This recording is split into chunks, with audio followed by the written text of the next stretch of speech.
I just, All right, awesome. We're recording. So thank you everybody for coming to our Private Hire Transportation Advisory Committee. And I know I said that way too fast for the closed captioning. You'll probably catch it. My name is Darren Campbell. I'm the chair of the committee. So I want to welcome everybody for taking time out of your busy day today. I am going to turn that over to Camarina. Oh, actually, I guess she has already said that there is a quorum, so we can move ahead of that. So I'm going to move to announcements, and since Mr. Williams has graced us on vacation with his presence, I will turn it over to him for announcements. Mark. All right. Okay, Mark Williams, and my announcements today, I wanted to take the opportunity to introduce our new members. I understand that Jen is out, but I want to welcome Guy Ocker. I know you're online. I don't see your picture there. Allison Ford will be representing the TNCs. Dan Lenzen, so good to see you, my friend. Thanks for joining us. And Dan Mark is also there, and looks like there's a tail over there with you, Dan. I saw it pop up in the, there it is. It's your doggy there. So welcome new committee members. We appreciate your time. We know that this is, you know, most of you are probably out there working this time of the day. So we appreciate you taking time out of your valuable day to spend it with us to get some of these important policies recommended. So thanks again. Perfect. So the approval of our May 23rd meeting minutes, did everybody have an opportunity to respond to those or see those and get changes to Tracy? Did anybody have any conflicts with those, or can we call that good? I'll call that good then.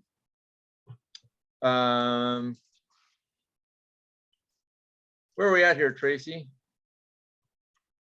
Do we have a private hire program staff report? Is that what we got? She's on mute, but you need to think motion to accept the summary, meeting summary. oh, Right. thank you, Mark. Yes. Somebody want to make a motion to accept the meeting summary from May 23rd? I make a motion to accept the summary. And Mark makes a motion to accept the summary. Does anybody second that motion? I'll second it. Am I allowed to? Yes. Of course you are, Guy. Perfect. Thank you. I was gonna stare at you until you did anyway. So so motion has been made and seconded. Any objections? None. Perfect. All right, there you go.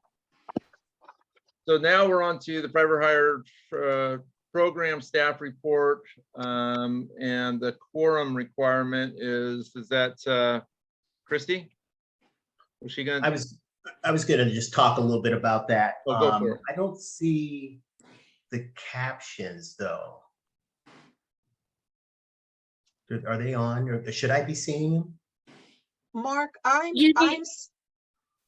You guys need to turn them on yourself. So there's a Oh. CC at the bottom of the Gotcha. screen and you can turn them on, but they're very tiny and they're rolling very fast. So I was just going to type in the chat to remember, state your name. Also, you guys are talking really fast. So try to be a little more West Coast. All with the right. delivery. Okay. All right. Mark Williams. Oh, it worked. Program staff reports. As some of you heard us that were here earlier on, as we mentioned, I need to slow down, right? Oh, I'm slowing down. We do require a quorum now for all recommendations. So attendance to this meeting is going to be really important, especially when we have action items that we expect the committee to take action on. Also, in compliance with House Bill 2560, you all can see Christy over in the remote location. That is set up for attendees that do not have access to internet service to be able to participate in these meetings from that remote location. Haven't seen anybody show up at the remote location yet, but it will be available to those that need it. My last report is regarding our learning management system. And fortunately, all you committee members will have an opportunity to test it out. We are transitioning our committee training to the new learning management system to help us track which committees have taken the training. It is required for all committee members to take the public, it's kind of a public, what would I call it? I guess I don't want to say you're a public employee, but it's kind of a public employee committee training for all committee members. Everyone that is on a advisory body has to take that training. So that'll be coming your way here probably in a couple of weeks. And that is it for my announcements. Perfect. Does anybody have any questions for Mark about the learning system or anything? All right. So this is the time in the meeting that we move to public comment and allow anybody from the public to take a moment and discuss anything that this committee should know about. I don't think there's anybody here from the public. Would I be correct in that? Yeah. So we will move to the Fees and Fares Subcommittee update, which is me, Darren Campbell. Last week we had our second meeting back from our break, in which Guy got his first meeting attendance. But we had very good communication and conversations around the driver surveys that have been put out, what information can be gleaned from that stuff, and where we want to go forward from that report. Also, prior, we made the decision to meet every 2 weeks so that we could try and get as much time working in that subcommittee before we bring recommendations to this committee and the TNC driver committee. That, as I think we've discussed in here before, is a very big animal of some topics, and it's going to take a lot of work from everybody on that subcommittee. So I appreciate everybody who has volunteered to take part so far. Is there any questions about where we're at or what we're doing in that subcommittee at this point? God, you guys are easy today. You must be sitting next to a sunny window, planning to get outside. All right, so I guess we are going into our first topic submission. The topic submissions from this point on are action items. We've already accepted them in to be voted on to be sent to PBOT. And Mark Williams, you get to talk about the waive referrals without authorization topic submission. Thank you, Mr. Chair. Again, this is Mark Williams. Our first topic for committee consideration is the prohibit waive referrals without authorization. Basically, what this means is that if you are a company, a taxi company in particular, and you are unable to provide wheelchair accessible service at any particular time, this would prohibit you from automatically transferring that call or that customer to another company without their approval or prior consent. So the requirement would, this would revise Portland City Code to add that requirement that you must have the customer and the receiving company's approval or permission before transferring a waive ride. Perfect. Is there any comment or anybody have any questions? Anybody have an opinion on this one way or the other? So do we just go to I actually have an opinion on that. I think that's a great idea. That's a great idea.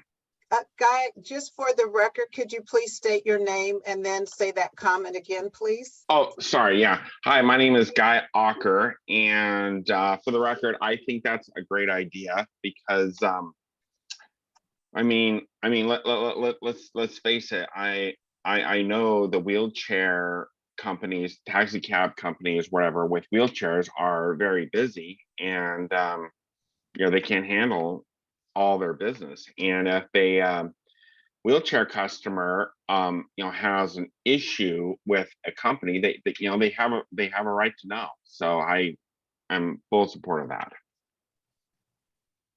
All right, thank you, Guy. So do we need to take a vote at this point, Tracy, to move this forward? Yes. Well, first you, Darren, ask for public comment, please. And then if there's no, and then after public comment, a vote. Okay, so is there any public comment regarding this topic submission? So not hearing any, we will take a vote on the topic submission to prohibit waive referrals without authorization. Are we doing a just a yay and nay, or do you actually want a roll call? Well, we probably, and if, let's see, Mark, what's the best way? I would think we want a roll call so you have an idea who voted yes and who voted no, correct? We can do the roll call. I think that's fine. Camarina, do you want to do the roll call of those who are present? Sure. Darren Campbell, Aye. Dan Mark, Here, Oh, no, we need to, know if you want to vote yay or nay on this particular topic submission on the waive authorization referrals. and Mark says yay. Margot Moore, Yay. Teresa Lethem,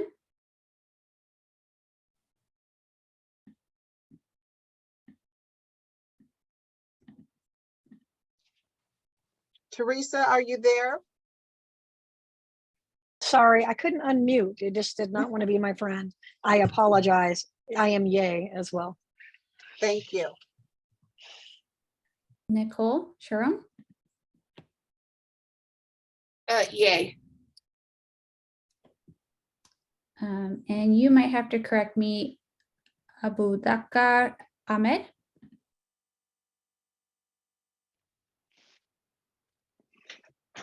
Yeah, this is Abu Bakar Ahmed. Yay.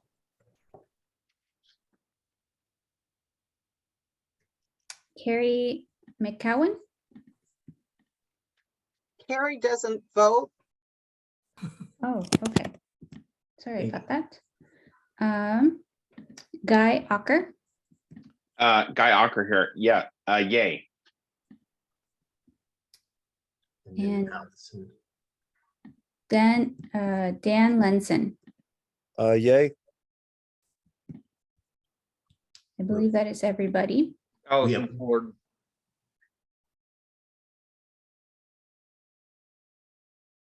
Not Mark, officially calling on me. Yeah, Yeah. do you vote yes or no, Allison, on this? Yay. Perfect. Thanks. Thank I you. was waiting for her to call my name, so. Sorry, Allison. I didn't put you on our attendance. I didn't mark you on the attendance, so I'm sorry for skipping over you. Perfect. that Okay, was so okay. thank you. So that topic submission has passed, and let's move on to number 8, which is another one brought by Mr. Williams, proof of insurance acceptable with paper and electronic copy. Thank you, Mr. Chair. Mark Williams here. This is a very simple topic, pretty much the way the rest of the world functions right now. Everybody has an app. Right now, Portland City Code requires a paper copy of insurance. If this item is approved and recommended by this committee, once we go back to council with code revisions, we will revise the language to also accept electronic copies of proof as proof of insurance. Okay, any discussion? Yeah, I, of course, have a comment. That's a great idea. I mean, I've always thought, oh, I don't have a paper copy. I mean, that's a great idea. and Guy, I just want to say, Oh, sorry, Guy Ocker. Sorry, apologize. Guy Ocker here. Yeah, that's a great idea. I've always thought it was kind of silly that we can't just show the insurance on the app. We always have to have a paper copy. and you have to go print it out or go to or Uber, and it's a pain. So I think it's a great idea. Thank you, Guy. Any other discussion? Hey, Mark, just a quick question. What is required by regular drivers right now as far as? My understanding now is the motor vehicle department will accept digital copies of insurance. So if you got pulled over by the police and they ask for proof of insurance, you're able to present that proof on your app. Gotcha. Okay, thank you. If there's no other conversation from the committee, is there other public comments? And hearing none, Camarena, do you want to take the roll on this topic submission, please? Yes. Darren Campbell, Yay. Dan Mark, Yes. Dan Mark. Margot Moore, Yay. Teresa Lethem, Yes. Nicole Sharon, Yay. Abu Bukar Ahmed, Yay. Carrie McCowan, I'm not a voter, sorry. oh, I'm so sorry, I keep doing that, yes. Allison Ford, Yay.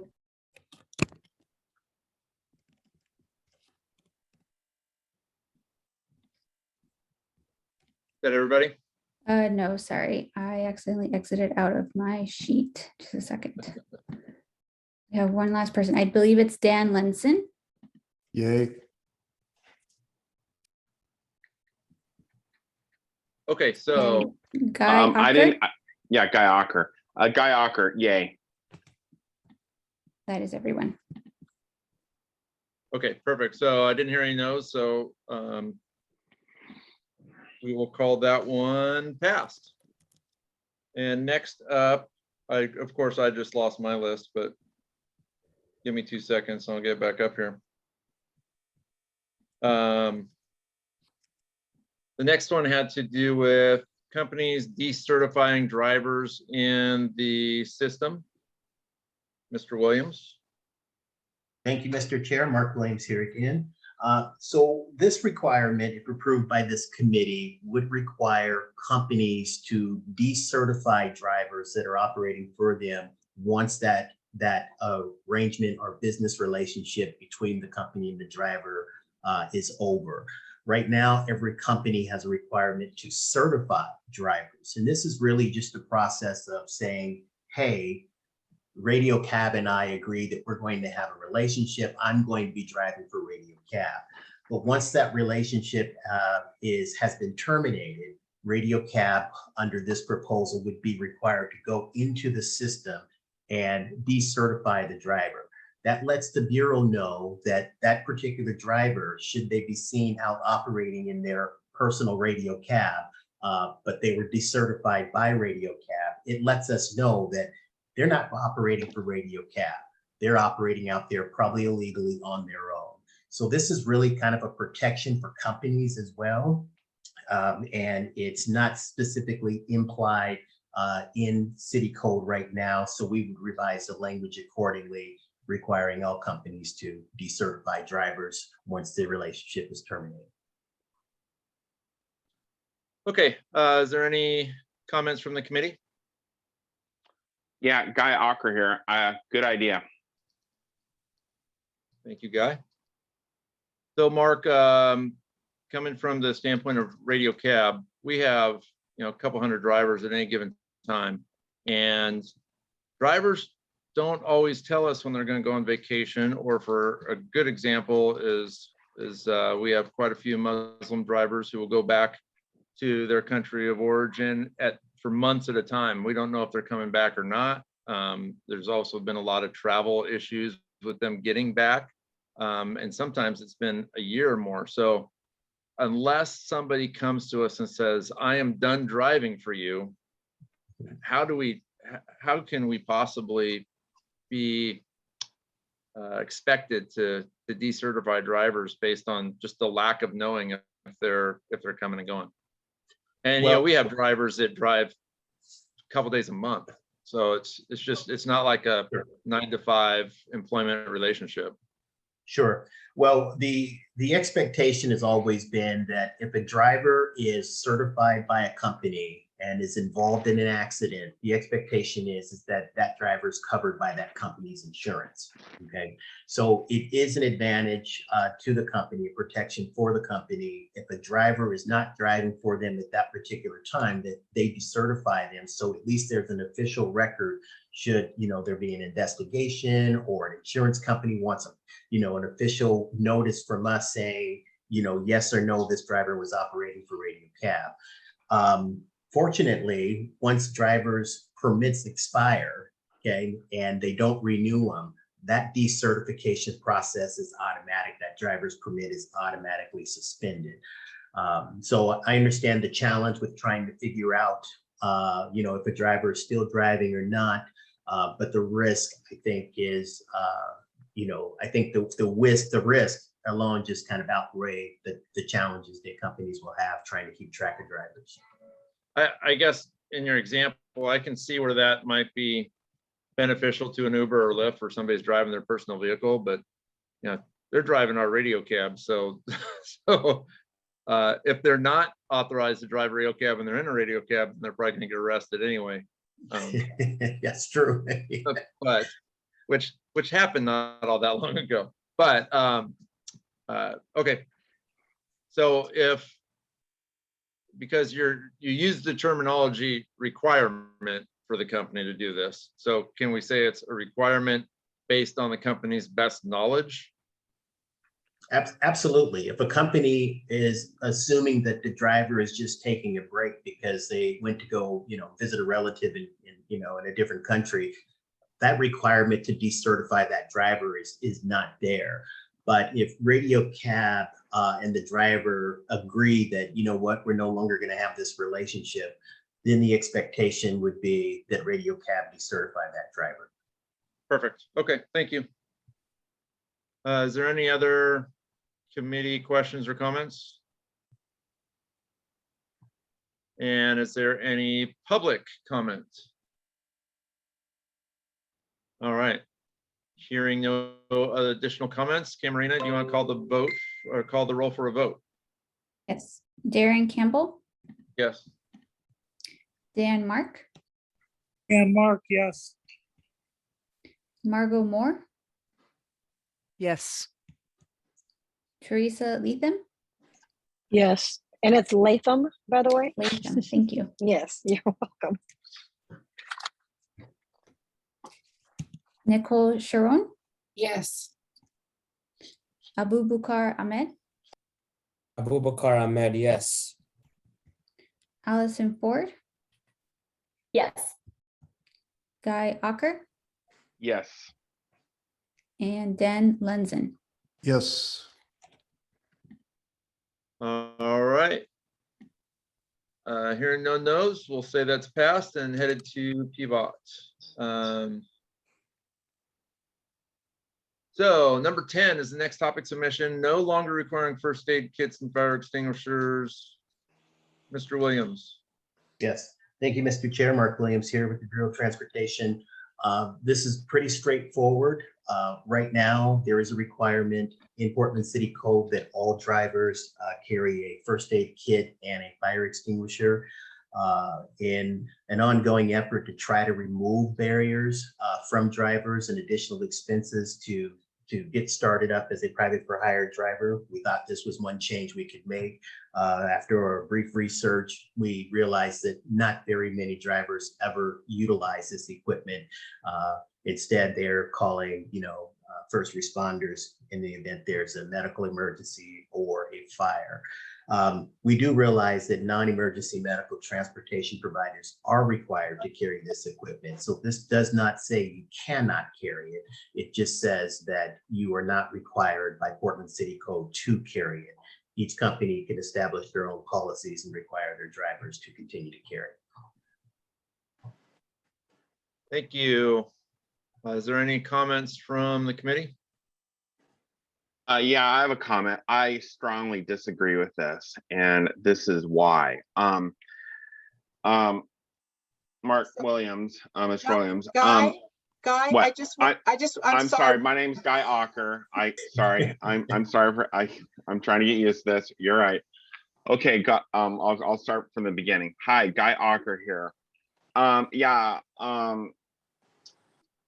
Mr. Williams, Mark Williams. I strongly disagree with this, and this is the reason why. You stated, there's a barrier, not having a first aid kit and a fire extinguisher creates a barrier to, come online, if you will, and get a permit. And it's something that's not, used a lot. And I mean, you're right. I've been doing rideshare for like 7 years now. I was originally the Portland, and it's not you don't use it a lot. I mean, it's that one time you need it that it gets used. Now, as I've been a rideshare driver, I can remember one time specifically, well, no, there was twice. I came across a car fire that had nothing to do with me, but someone else. And in one of those instances, it was a car crash, and my fire extinguisher was utilized, and it was prevented the fire spreading. So I used it that one time. And two, here's another example. You get a day like today, really hot, everything is tinder. We got wildfires going on all over.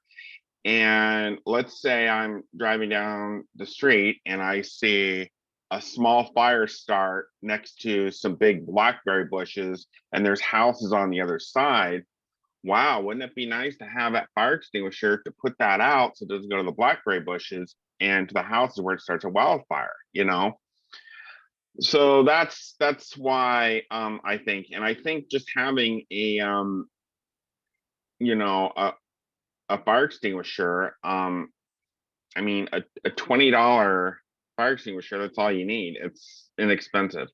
Now on the first aid kit, I've had passengers in my car needing a Band-Aid from time to time and small injuries. So, I think a first aid kit is a good idea. So based on that, I strongly disagree with this. So you probably know what I'm going to vote on this.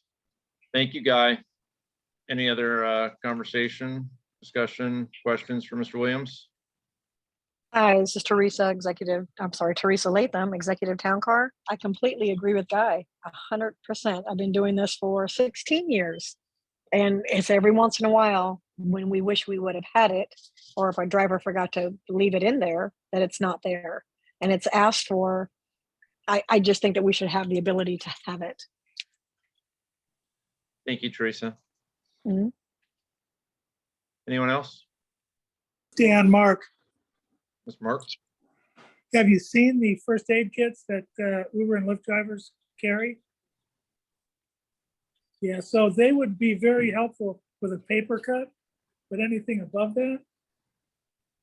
So they're not really carrying any first aid kit. We carry real first aid kits, but the other ones don't. So, I vote that we get rid of it. All right. Any other conversation? I can tell you, Mark, from my years of driving, I utilized my fire extinguisher multiple times, and I used my first aid kit multiple times. So I think they're necessary. Camarina, if I don't hear any other conversation, Camarina, would you call the roll for a vote? Yes, of course. Darren Campbell, Nope. Dan Mark, I vote to get rid of it. Is that a yes or a no? That's a yes. I'm voting opposite of Guy. I have no comment. I'll call you later, Dan. I'm surprised you don't have a comment. All right, let's continue, Camerina. Margot Moore, No. Teresa Latham, No.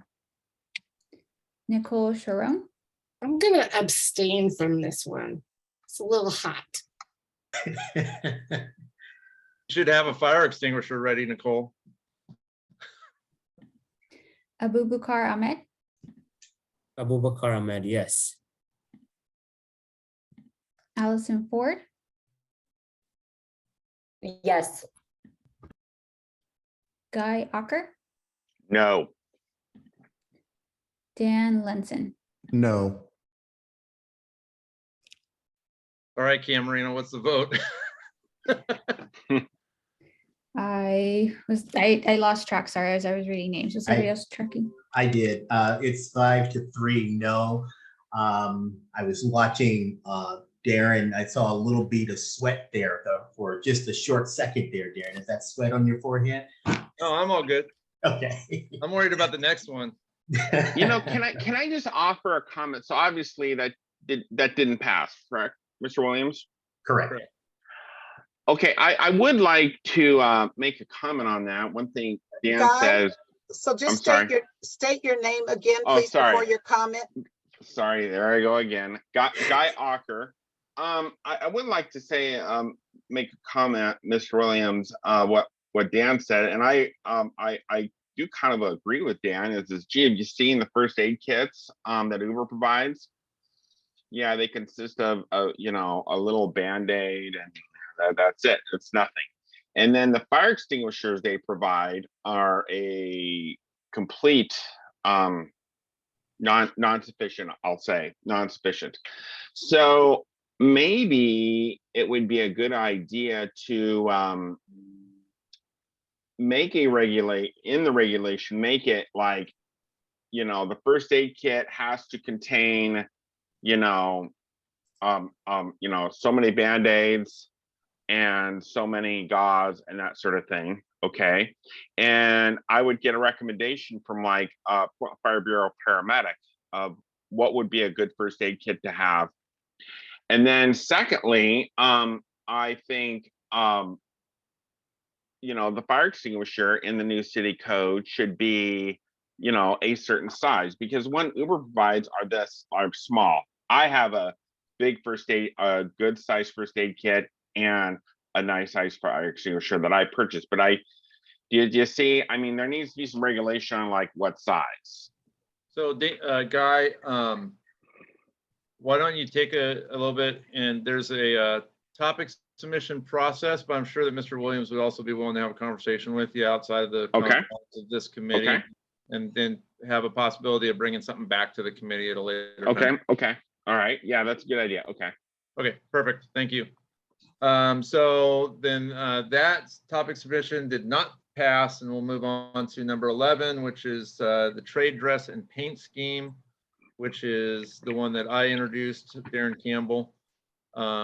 This one directly relates to the paint jobs of taxi companies and the trade dresses put on those taxi cabs. And by that, I mean the name of the company, the phone number, the information that identifies that taxi as a taxi and for which company. Now, in 2015, on the entrance of Uber and Lyft, when city code was changed at the last, I think it was the last city council meeting, EcoCab came and asked for this change because it was so difficult to get Teslas in one color, and they didn't want to paint Teslas. And so this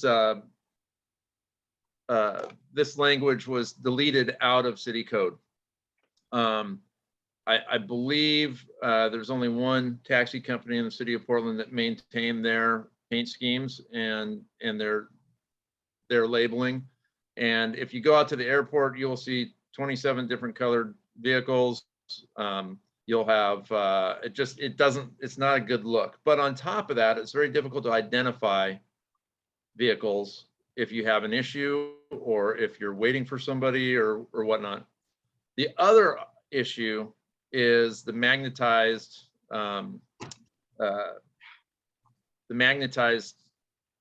name and identifiers of the vehicles. And the big deal about this is we've wrapped our head or tried to wrap our head around driving hours. Right now, if I really wanted to skirt the law, I could drive for 12 hours with Radio Cab, and then I could go have a TNC account and drive, another 8 or 10 hours.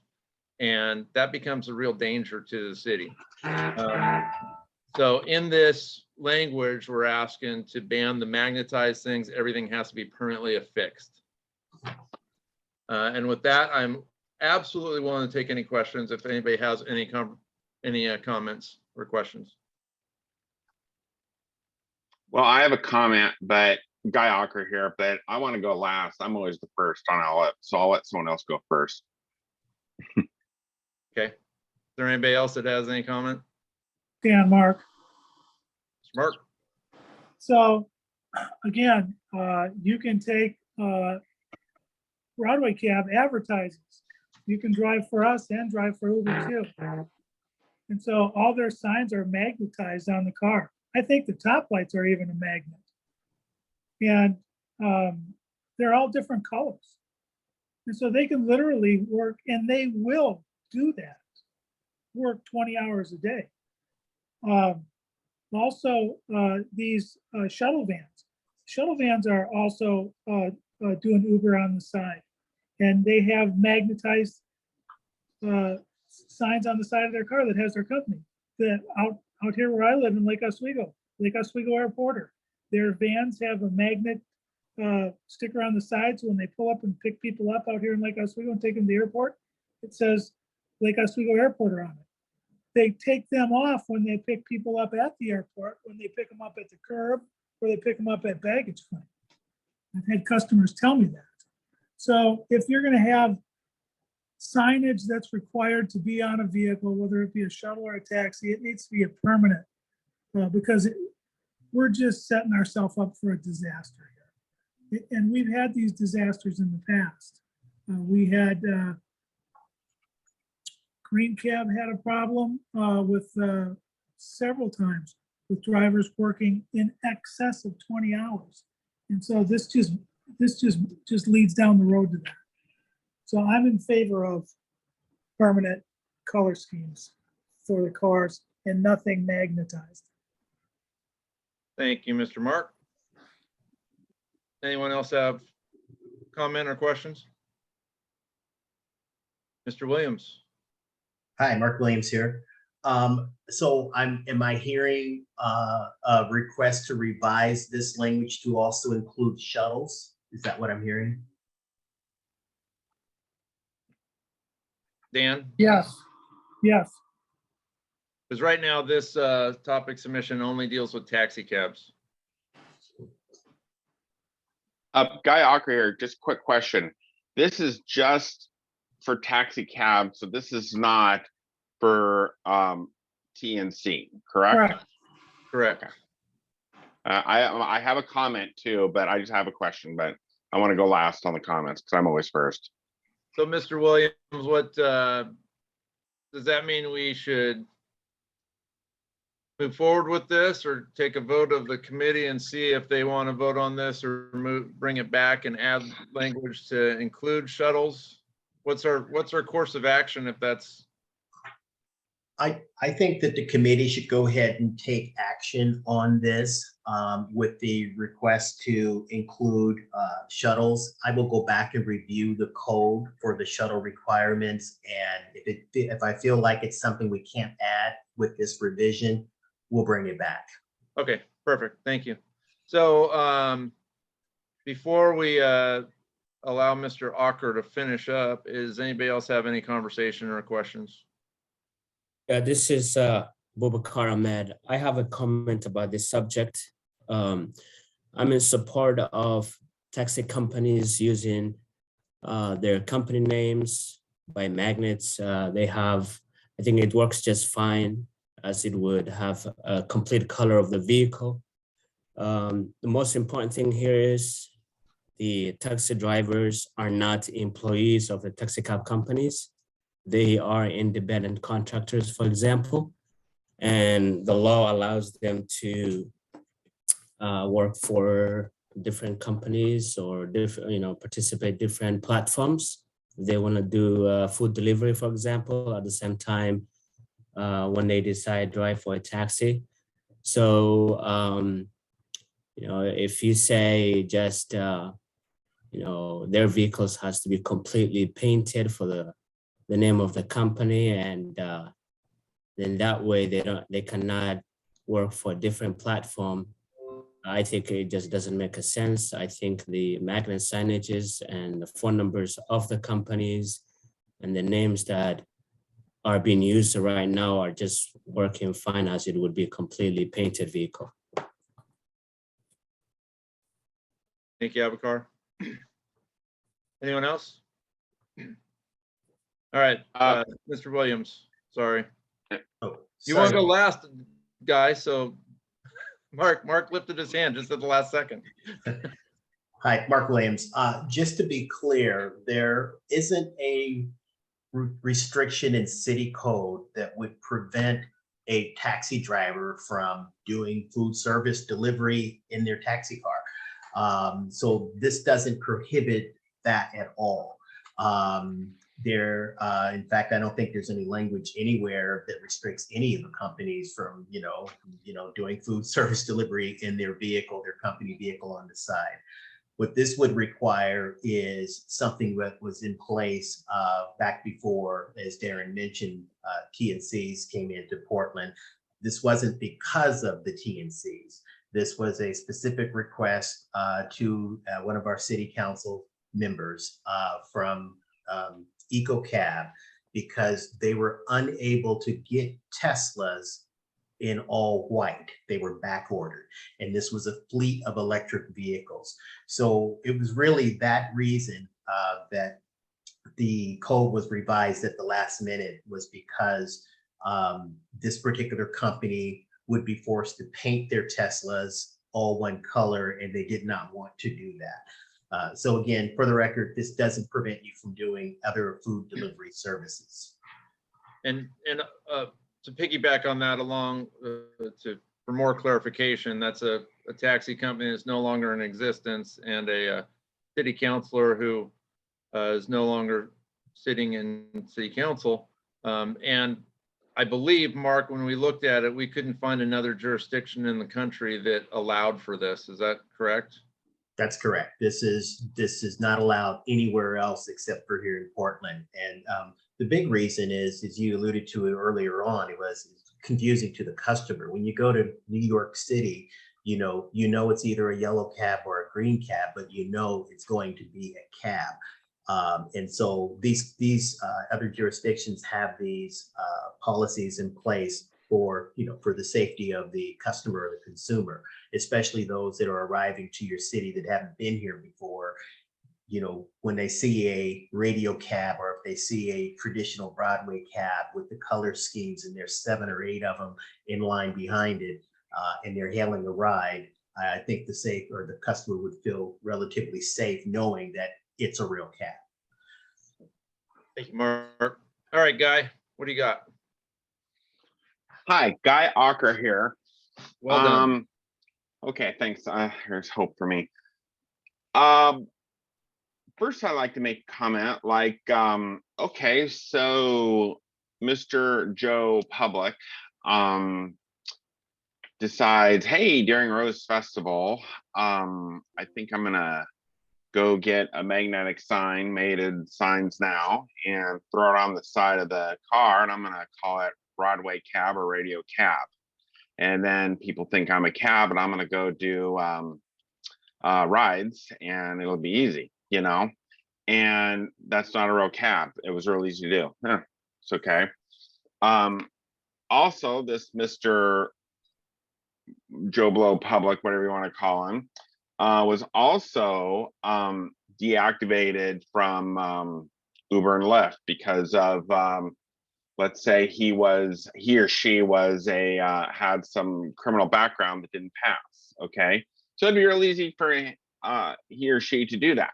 Okay, that's why I think I am for having not a magnetic sign, but a sticker sign on the side of the vehicle saying it's radio cab. Okay, having a certain color of the car, yeah, okay, that doesn't matter, but I think at least having a sticker fixed sign on the side of the car is a great idea. That's for one of the reasons. The second reason is, and I just wanted to make public, I'll just kind of give you a little bit of my background. I'm a flight attendant for Horizon Air, and I've been a flight attendant for 23 years for this company. And we have very strict rest rules, okay, along with our pilots. And I mean, I actually have a flight attendant license that's the FAA gives me. I have to have this license. And part of this license is, you know, I can't be a flight attendant for Horizon and then let's say I wanted to go and work privately for some aircraft company, okay? I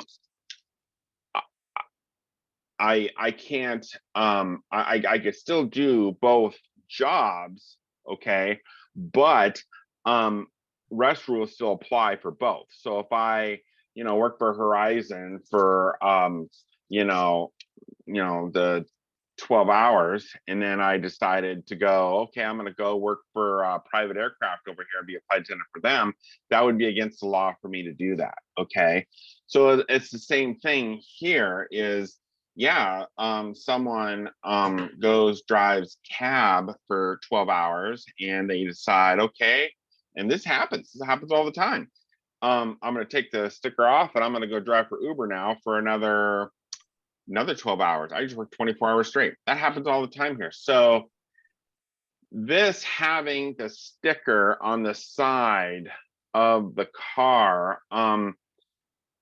helps them prevent from doing that. I don't think it's a total resolution, but I mean, but at least it's a step in the right direction.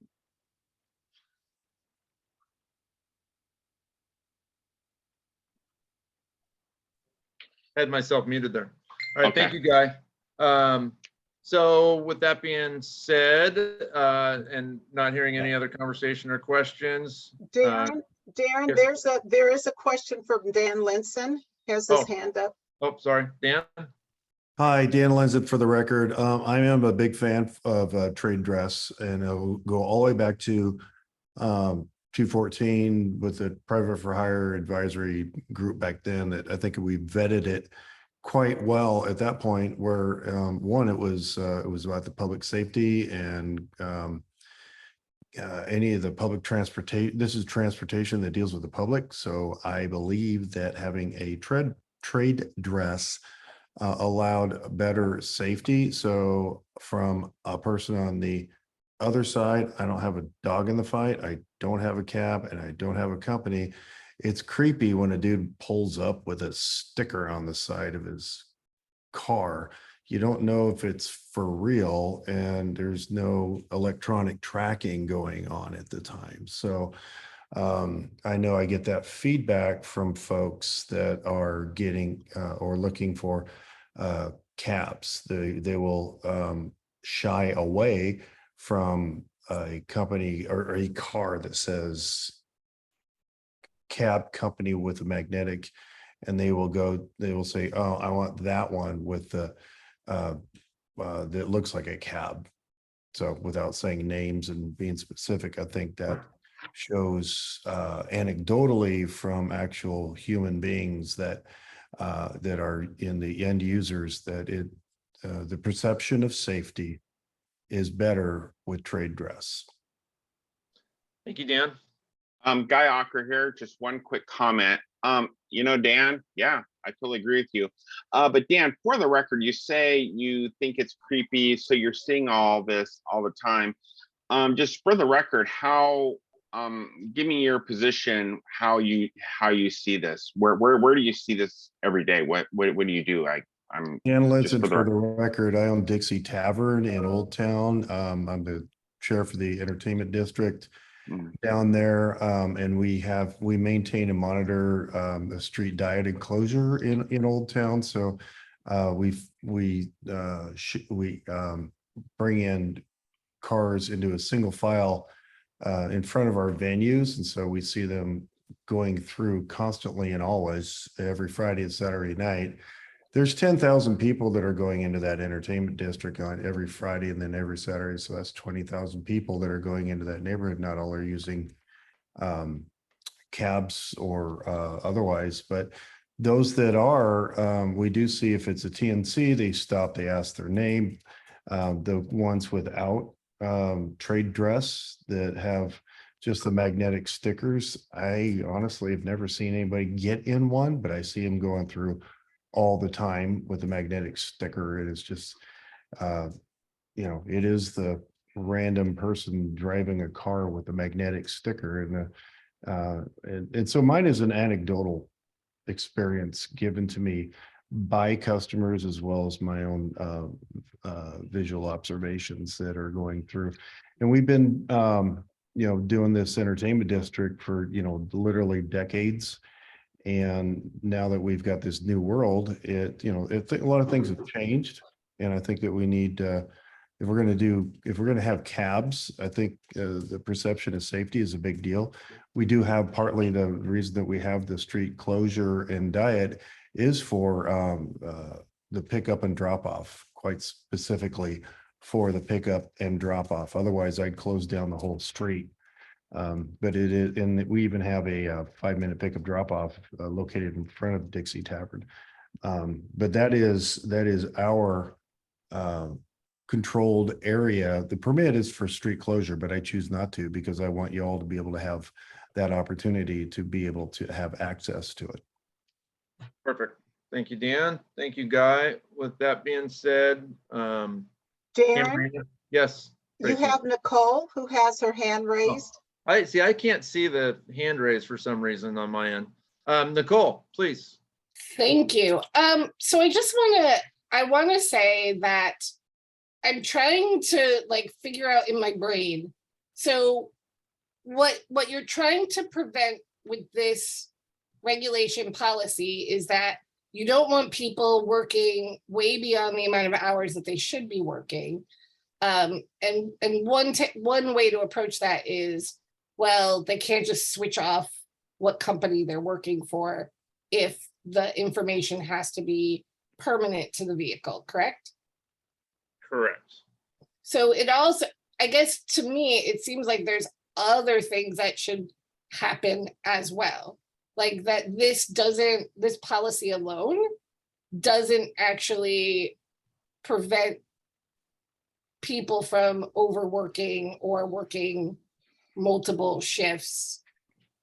Is there another regulation within that talks about how many hours you can drive? Yes. The city of Okay. Portland requires a limitation at, I believe it's 12 hours in a 24-hour period to be able to drive. And with the multiple platform ability, it gives people a lot of options to be able to go far past that, because we can't track more than one, right? We can't, Right. we can't say Nicole Sharon just drove for Uber, a shuttle company and radio cab all in one day and worked 8 hours for each one, and is now sleeping in her car someplace for 2 hours so she can get up and do it again. Right. We don't have that ability. And as far as this topic goes, that's just that's more of one of the hopeful effects of this, but we've laid out, I think Dan did a good job, a couple other people have spoken on it, that there's more than just that hour part. There's the professionalism on what tourists see when they land in Portland. Uniformity is a big deal. There's there's just a safety factor of being able to identify your drivers and be able to identify companies. So there's more than just the hour thing. We're hoping the hour thing kind of comes along with it. So I hear that. And then I guess my second follow-up question is, how are you going to enforce it? So you're going to put it in the code, and then will there be a fine if people are using the magnetic? That would be one for Mr. Williams to answer. Mr. Williams? Hi, it's Mark Williams here. If this is approved by the committee and we go to council and it's approved by council, what we would do is go back to doing what we used to do before this was eliminated. Every taxi vehicle that was permitted was inspected before that permit was released, so that we could see that the color scheme is what they said it is. And we would obviously be checking the decals to make sure they're fixed. And we would make sure that they have all the other equipment that a taxi is required to have. And that's how we would enforce it. So In then other words- one last question. Go ahead, Nicole. How are you going to prevent an elected official from changing it again when they have a friend with a Tesla company? Because it sounds like you never should have done this to begin with. Well, that And then was, I can answer, Darren Campbell, I can answer that Yeah, to the best of my ability. So when that happened, the entire industry was kind of in chaos and being flipped on its side and being run back through council, and everything was being run through council again. So I think that at the time, EcoCab had a legitimate argument. I just don't see us being in that same realm, but I know that I'll be there to fight it if somebody suggests it again. But I think the circumstances had a lot to do with the passage of this last time, Nicole. I'm just saying things to think about when you're moving policy forward, right? Like, how are we implementing? What's our repercussions? And how are we going to prevent something like this happening again when obviously we did it back in the day and then it got you? Mr. Williams.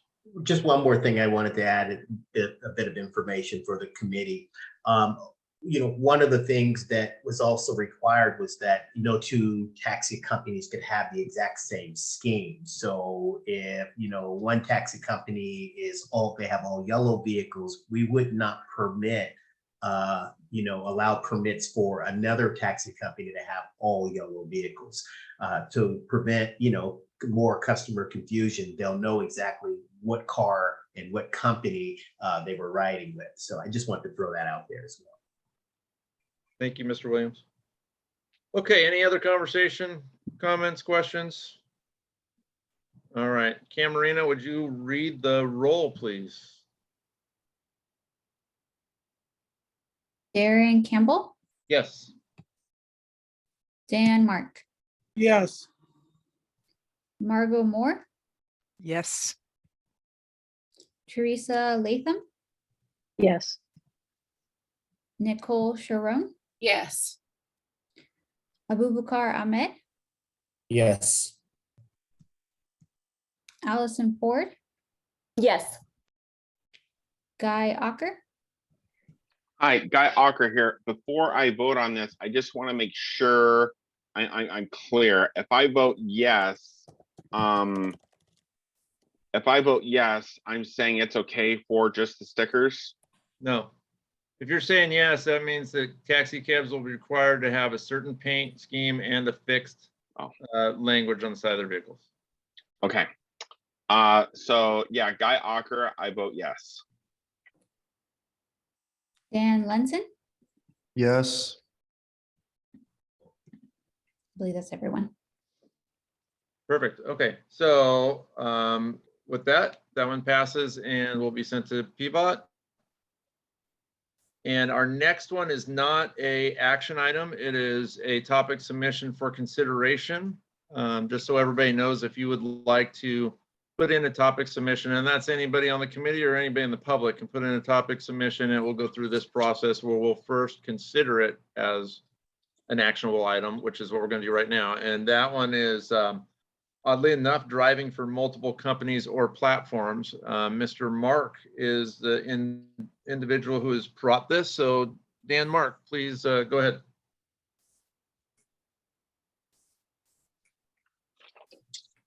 Yeah, Dan Mark.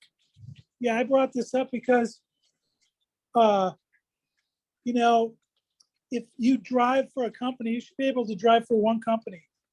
And the reason that I say that is perfect example of Broadway Cab. You can drive for us. Guys drive for the day, during the day, do medical trips for Broadway Cab, and then do 6 to 8 hours at night for Uber and Lyft.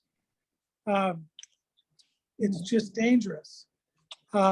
You could Should do that. you could sign on Uber, and you could hour out on Uber, then you could immediately sign on to Lyft, and you could hour out in Lyft. You could actually work 24 hours. And especially with Uber's fuzzy math, because Uber only counts the time that you are matched up to a trip and with a customer in the car. Any of the other time, it doesn't count. Where if you're driving a taxi, or if you're driving a town car, if you start at 4 in the morning, you need to be done at 4 o'clock in the afternoon. And that's not the case with these guys. So, you know, it's a safety issue is what it is. And that's the reason that I brought it up. And I see it happening all the time. I see guys out at the airport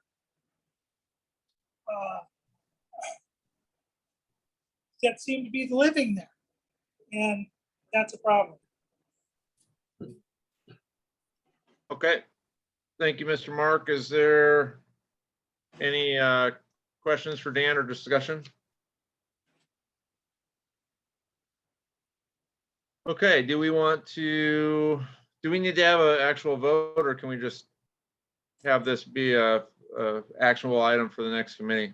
Darren, you need to take a vote to move Okay. it. All right, so in order to move this to an actionable item for our next committee meeting, Camarena, can you please call the roll for a yes or no answer? Yes. Darren Campbell, Yes. Dan Mark, Yes. Margot Moore, Yes. Teresa Latham, Yes. Nicole Sharon, Yes. Abubakar Ahmed, Yes. Allison Ford, I am so sorry to do this, but I have just a clarifying question. This is my first meeting, so we're voting for this to be a topic to be discussed next meeting, or is there like an actual like action that we will vote on next week or next meeting? So Allison, what will happen is if this passes and we want to consider it, then in the information that Tracy sends out prior to the next meeting will be proposed language that will be voted on next time. There will be a discussion and then a vote. And if it sorry. My voice stuff is trying to talk to me. If it passes at the next committee, then it would go to PBOT for decision making on if they want to put it into the transportation package before City Hall. So right now we're just deciding if we want to talk about it and make changes to it and then send it up the line to PBOT. Okay, and the discussion on the table or the topic is whether or not a driver should only be allowed to drive for one company. Is that correct? Correct. Okay, I vote no. Thank you. Camarena, is there? Guy Ocker, Guy Ocker here. I vote yes. Dan Lenson, I'm going to vote yes to advance it for discussion. that is everyone. Okay, so that one passed and we will have a discussion about it next time. With that being said, I believe we're done a little early. Am I looking at that correctly, Tracy? That is correct, Darren. We are done. Can you remind people what the next meeting will be? The next meeting will be, and let me look at, it will be September. And that will be the 4th. It will be September 26th at 1 o'clock. Perfect. And And then, oh, Darren, if you don't have that invite, I'm getting some emails. I send the meeting invites using Outlook. If committee members don't have a calendar software, you may not get, someone's, people are saying, well, what's the date and time? But those meetings are for this meeting, every other month, the 4th Monday from 1 to 2:30. perfect. Thank you. And then I also wanted to mention that the private hire subcommittee on fees and fares is something you don't have to be a member of to attend. You can audit that as well as the TNC Drivers Committee. There's a lot of interesting conversations that go on in there that might help you understand a little bit more about what we talked about in here. So I just thought I'd throw that out there, that those meetings are available and you can join them. Maybe not as a member, but you can at least listen to what's going on. And if you want to attend the Fees and Fares Subcommittee, please send me an email so I can send you the recurring meeting invite.